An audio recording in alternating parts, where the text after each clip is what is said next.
Den här nya fabriken möjliggör ju egentligen hela vår uppskalning. Vi har en vision att vi ska ta bort alla fossilbåtar där ute. Och för att göra det måste vi tillverka många båtar varje år. Och här är det ju så att det kommer ju i slutet av det här året att komma ut en ny båt var 3:e timme från den här fabriken.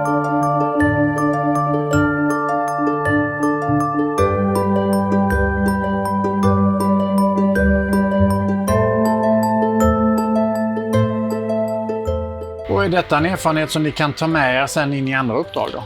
Det skulle säga allting där vi har produktionsutveckling och där man vill ha någonting som ska industrialiseras framöver kommer vi kunna ta med oss där. Vi jobbar ju som X-Shore uttrycker sig och det återspeglar sig i projektet i sin helhet.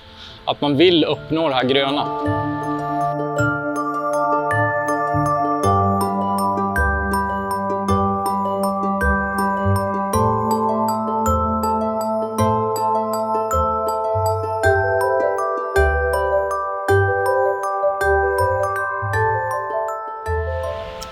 Och den här är ju för markiserna, de här pinnarna. Den har ju markiser fram den här båten i så fall och då har de här pinnarna.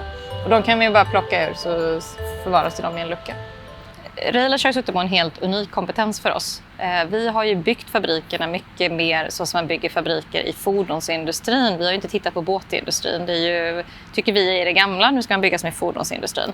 Och teamet från Railers har ju mycket erfarenhet av att bygga Scania-fabriker och det har varit helt ovärderligt för oss med den kompetensen. Vad har du och teamet lärt dig under den här processen då? Det är en helt ny produkt där det inte finns någon bakgrundsdata för hur saker och ting ska göras. Så det har varit en väldigt stor lärodel i hur gör man någonting som inte har gjorts förut. Det där blir en blueprint som vi ska kunna placera, ta upp en ny fabrik mellan 6-12 månader på ett annat ställe. Så alla förutsättningar kommer finnas till det. Så den här är modulär då.